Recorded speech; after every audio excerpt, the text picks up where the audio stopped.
तो सत्संग में हमें वो खुराक मिलती है जो हमारे मन को मजबूती देती है, हमारे मन को सुंदरता प्रदान करती है।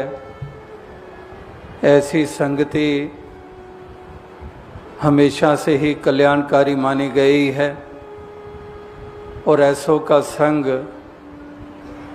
ही एक वरदान माना गया है। और युगों युगों से संतों महात्माओं ने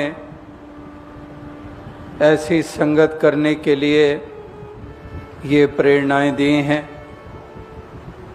तो आप भी इस सत्संग रूपी पहलू को जीवन में विशेषता देते हैं, इसीलिए अपने कदमों को इस तरफ बढ़ाते हैं। जहाँ कहीं पर भी आवाज़ सुनाई देती है उस तरफ ही भक्तों के कदम बढ़ चलते हैं। और ऐसे धाम में जिसको सुख धाम कहा गया है, जहाँ हम जीवन की घड़ियाँ बिताते हैं और वही हमें महसूस होता है कि सबसे सुंदर घड़ियाँ, सुकून और चैन देने वाली, एक आनंद प्रदान करने वाली घड़ियाँ, और जो सत्संग से हमें सीखने को मिलता है, जब उसको साथ लेके जाते हैं फिर वो सुकून और चैन वाली घड़ियाँ भी और लंबी हो जाती हैं।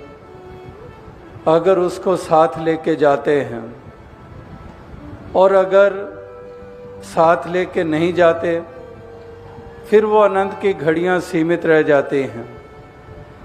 इसीलिए महापुरुष संतजन एक जो सुनते हैं उसको कमाते हैं।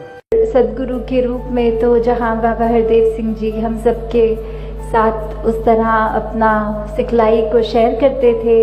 एक अगर पारिवारिक बात भी करें तो जहाँ एक अगर पिता होते हैं तो वो अपने बच्चों को उस तरह प्रायोरिटी दे रहे होते हैं। पर यहाँ दासी इतनी लकी थी कि पिता ने हमेशा सत्संग को बच्चों से भी ऊपर का दर्जा दिया है।